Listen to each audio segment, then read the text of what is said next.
Dieu est tout puissant. Zambazali moingu ya nyonso. Et il sait qu'il ne peut être condamné par personne. Alléluia. Amen. Mais il sait aussi que le mal existe. Mais il fait le choix de ne faire que le bien. Voilà la grandeur de notre Dieu. Voilà pourquoi Dieu est Dieu. Si Dieu choisissait de faire le mal, qui jettera Dieu en enfer? Qui va condamner Dieu? Qui peut toucher Dieu? Tu vois pourquoi il est Dieu? Il sait que le mal existe. Il a même le pouvoir de le faire. Mais il choisit de faire que le bien. Même quand c'est qu'il fait paraître mal aux yeux des hommes, dans la finalité de la chose, nous verrons toujours que c'est par sagesse que Dieu l'a fait. Donc Dieu est puissant. Dieu est souverain. Dieu est tout puissant même. Il sait que le mal existe. Mais il choisit de faire le bien que le bien. Ça, l'homme ne sait pas le faire. Voilà pourquoi Dieu est Dieu. Alléluia. Amen. Alléluia. Amen, amen. Et par rapport à ça, nous avons déjà dit ici, Dieu a fait de chaque homme, même païen, il lui a donné le pouvoir de créer son monde, d'influencer son entourage, d'influencer lui-même sa vie, d'influencer les choses qui vont l'entourer, d'influencer lui-même sa vie. Chaque homme a ses pouvoirs. Et l'une des attributs de ce pouvoir, c'est toujours le pouvoir de faire le choix.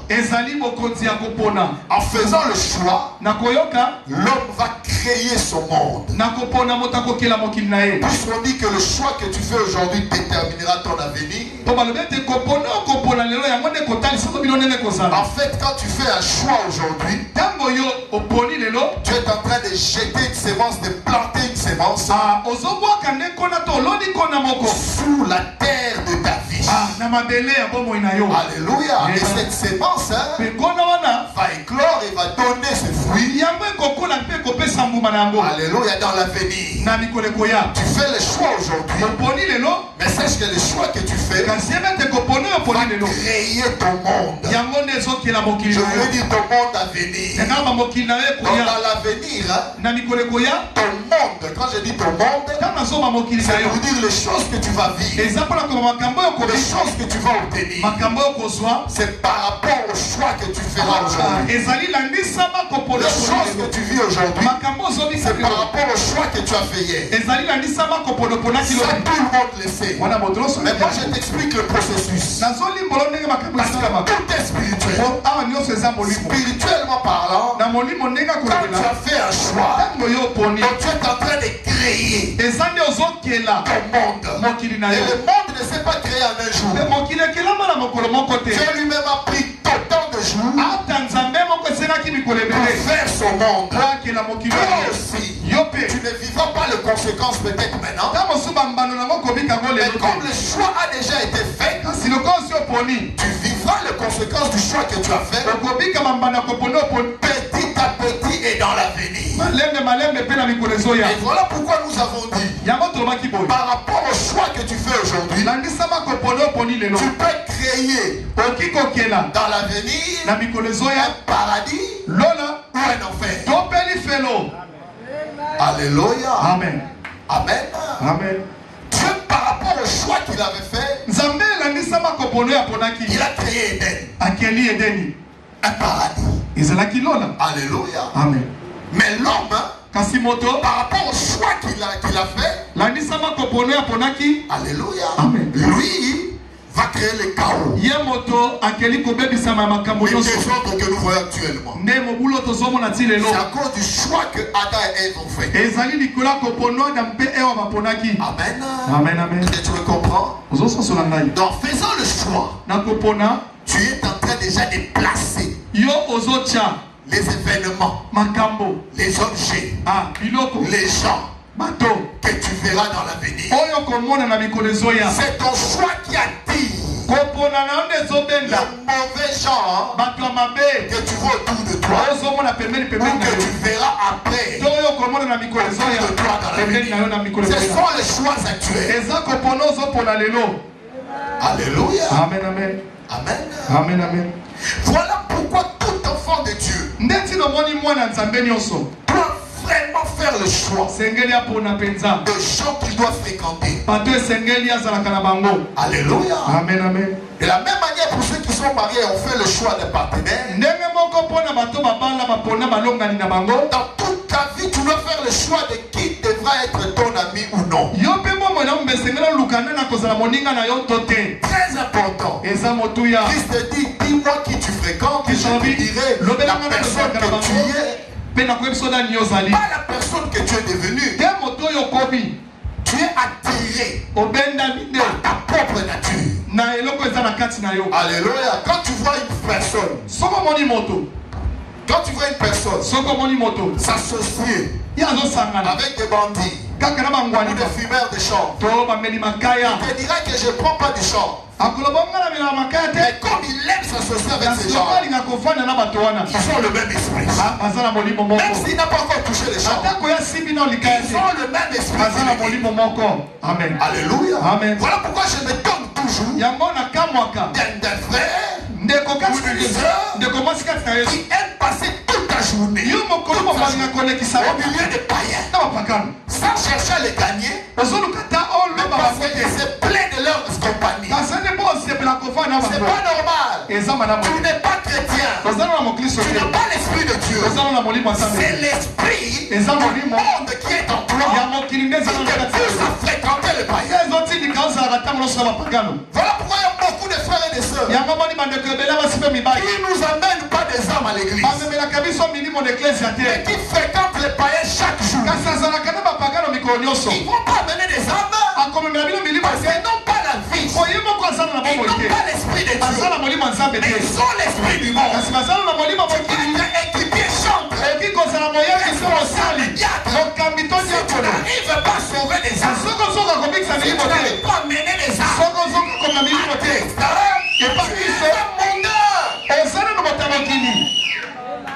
alléluia. Amen. Parce que tu ne deviens pas au comité. Tu y es. Alléluia. Amen. Oh, je ne sais pas ce qui m'avait poussé d'être là, d'être avec lui, de le fréquenter, direct à les fréquentant. Je commence à avoir des désirs dans mon cœur. Non, tu les fréquentais parce que tu as le même esprit. Tu attires les choses qui te ressemblent. C'est ça la soif dont vous a parlé. Les besoins que tu ne dis pas, que tu n'avoues pas dans ta bouche, mais qui est en toi, c'est ce qui attireront les choses qui te ressemblent. Alléluia. Amen, amen. Tu es avec des femmes de mauvaise vie, de prostituées chaque jour. Tu es seul en Christ. Tu te plais de leur compagnie. Alléluia. Amen. Ça va loin. Tu te plais des compagnies. Parce qu'aujourd'hui, le concubinage, copain, copine, alléluia. Amen. Tu vis avec, tu aimes être ensemble avec des femmes qui changent de partenaire chaque jour. Et tu l'appelles mon ami, c'est une amie. Non, il faut le gagner en Christ. S'il ne veut pas, si elle ne veut pas, si tu insistes, non, tu ne la fréquentes plus. Fréquente-la de loin. Mais si tu te plais de sa compagnie, elle n'est pas loin, on ne triche pas avec ces choses. Tu es une prostituée parce que tu cohabites avec des prostituées. Déjà Ndumba, parce que c'est ta nature. Alléluia. Amen, amen. Je suis en train de parler en général. Amen. Voilà pourquoi tout chrétien chrétien doit faire attention par rapport à ses fréquentations. Mon frère, tu es maître parmi tous ces gens. Dans toute la journée, il parle des femmes. Il parle toute la journée, ces gens parlent des femmes. Tu connais nos connaissances païennes là. Oui, Mais tu ne peux pas faire toute une journée. Alléluia, non, c'est pas normal. Tu ne peux pas, tu vas aimer leur compagnie parce que nous sommes poussés à aimer tous, surtout nos proches. Mais quand tu as l'esprit de Dieu, l'esprit qui est en eux là, va commencer à te déranger. Tu ne supporteras pas être tout le temps avec eux. Soko moni frère, sœur, alingi masolo, avandina bato journée pour masolo kokende musika te. Soki eza masolo wana zote ya Yesu te kokende musika te, azali vide. Azana mbuma ya molimo te, mbuma ya bomoi te. Est-ce que tu comprends ça? Il ne va pas tricher à la montée. Mais tu ne peux pas tricher avec ces choses. La spiritualité, c'est pas l'église. La spiritualité a trois demeures. Alléluia. À trois demeures. C'est pas l'église. Je dirais même maintenant 4 demeures. Première demeure, l'église. Je te dis, la spiritualité à l'église, c'est la plus petite spiritualité. Alléluia. Maintenant, pour augmenter un peu, tu dois être spirituel même dans les quartiers. Ta vie doit démontrer la vie chrétienne même dans les quartiers. Tu comprends ça? Amen. La dernière spiritualité, c'est la spiritualité de l'église. C'est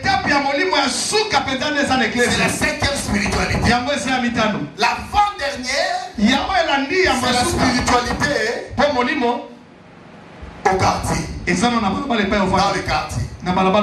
Alléluia. Après tu montes encore un peu de spiritualité. C'est la 3e spiritualité. Tu dois être spirituel même à la maison. Comment tu vis avec les gens? Tu es un chrétien? Tu comprends ça? Tu montes encore un peu. La 4e. Alléluia. Amen. Amen. Amen. La 4e spiritualité. Je crois qu'il y a même 4 parce que si je dois dire, oui, la 4e spiritualité. Non, il y aura 5. La 4e spiritualité, c'est la spiritualité dans la chambre. Dans les secrets. Oh, moi j'aime la prière. On saura que tu aimes la prière quand tu es seul dans ta chambre. Est-ce que tu pries? Tu vois? Tu vois, ça c'est presque la dernière étape de la spiritualité.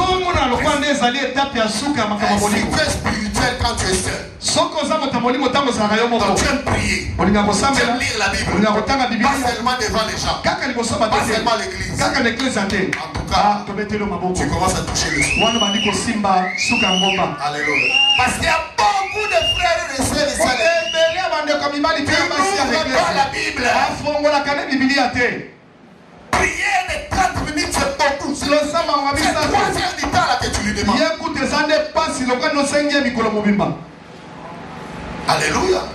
Et d'autres, au lieu de prier comme le pasteur aussi avait dit, quand tu n'as même pas envie de prier, commence par un cantique et puis le mot viendra. Il y a à mon élan des cantiques. Au lieu de prier, il y a une adoration. Oui, amen. Comme ça, c'est la table aussi, ça m'a louba.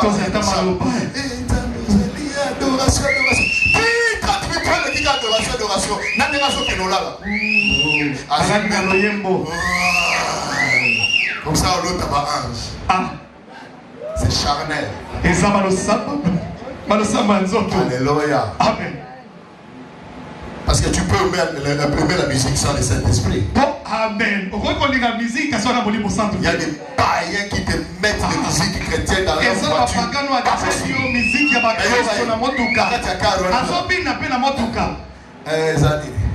Après ces combats, je serai couronné. À cause de mon tonnet. Je serai couronné après ces combats. Maintenant, on va parler de la case. Moi, c'est moi, couronné. Ah, télévision. Ah, madame, mais on va dire pour que. Je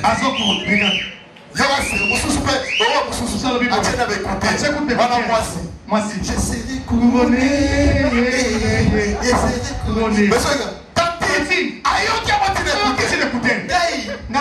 Mais ça numéro. Numéro relation va boire à terre. Maintenant je serai couronné. Tu vois ça? Amen.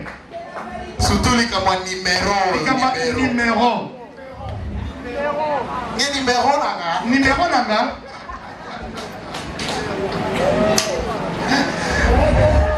Merci.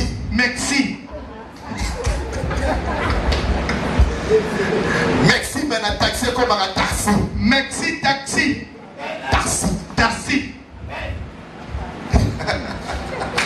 Acclamons très fort.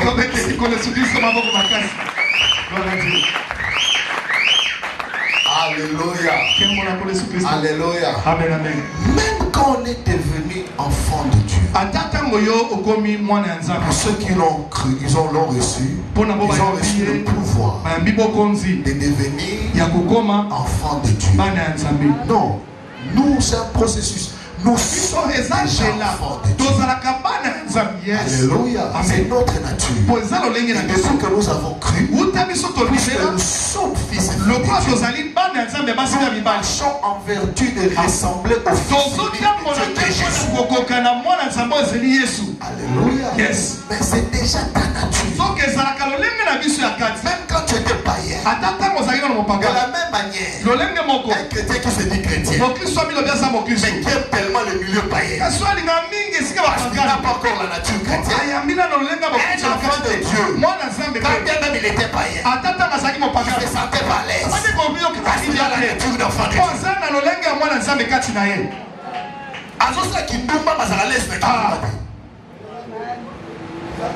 alingaka lamwa alikuwa bandinga mais amona kaka dérange kaka ina toko soka la mukia so regretter mutu pasi bonini bo mais le monde était dans la melabo. Alléluia. Est-ce que tu comprends ça? Parce que l'appel commence déjà lorsque nous sommes païens. Alléluia. Voilà pourquoi tu es assis ici. Acclame très fort pour le Seigneur. Amen. Le choix est très capital pour un enfant de Dieu. Parce que le choix va créer notre monde. Alléluia. Amen. Alléluia. Dieu, je le répète encore, c'est que le mal existe, mais il choisit de faire que le bien. Qui peut devenir comme Dieu? Qui veut devenir comme Dieu? Tchalobo. N'aie pas peur. Tu es un Dieu amateur. Tu es c'est normal que tu cherches à devenir comme Dieu. Tu n'as jamais compris pourquoi l'homme aime être grand.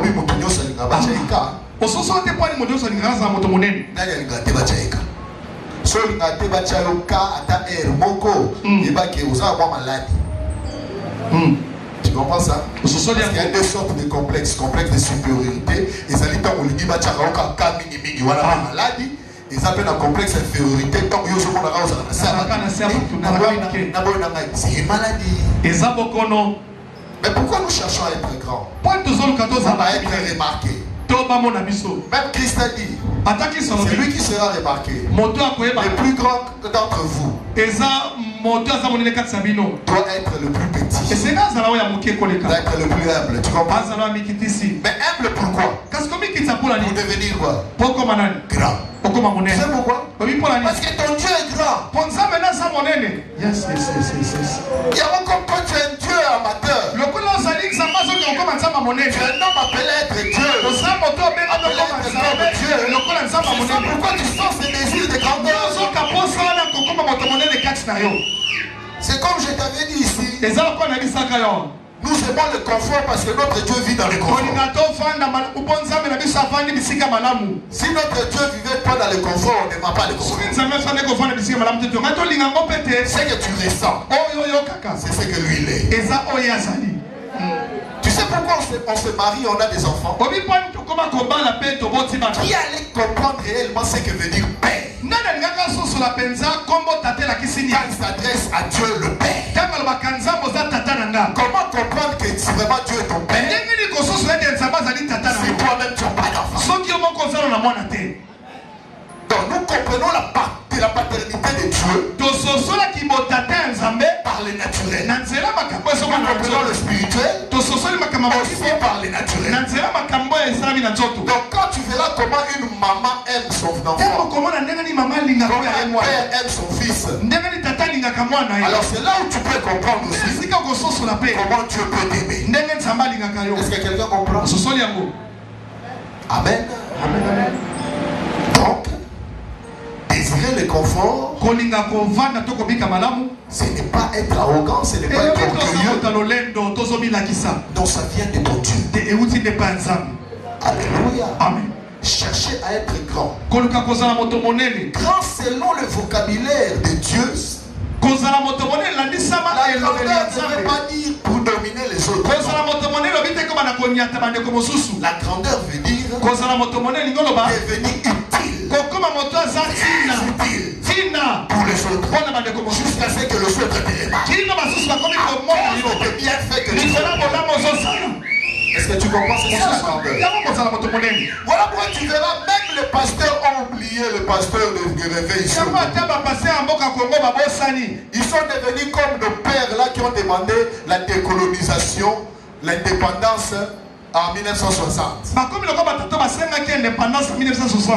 ils ont demandé l'indépendance, beaucoup dans leur tête ils cherchaient que l'indépendance pour vivre dans des maisons comme des blancs, avoir des voitures comme des blancs et devenir comme des blancs, avoir aussi des travailleurs comme des blancs, dire aux travailleurs, voilà pourquoi dit le film à travailler là. Et où t'as depuis colonisation, où t'as depuis ma papa, il y a mon compreneur.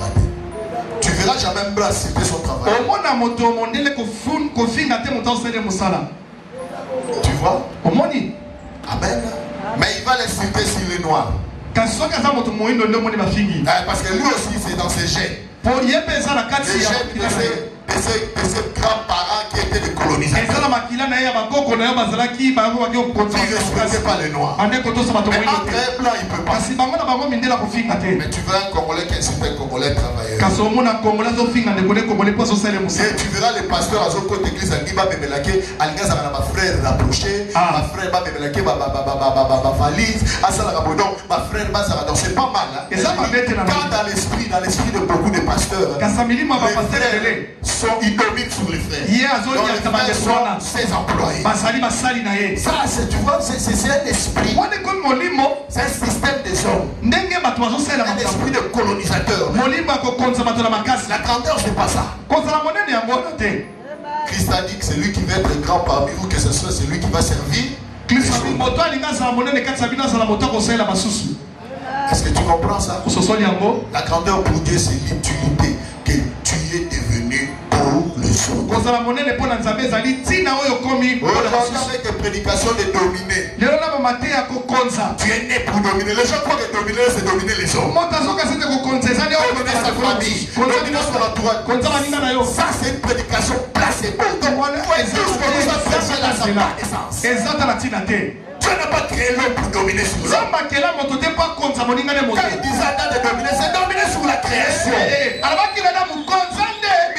Les éléments de la terre, les atmosphères, les dispensations, les mondes des esprits. Il avait fait dans l'esprit supérieur. Alléluia. C'est comme ça que Lucifer en Éden n'a pas supporté ça. Parce que Adam n'était pas appelé à dominer même sur sa femme. Rappelle-toi qu'après la chute, c'est là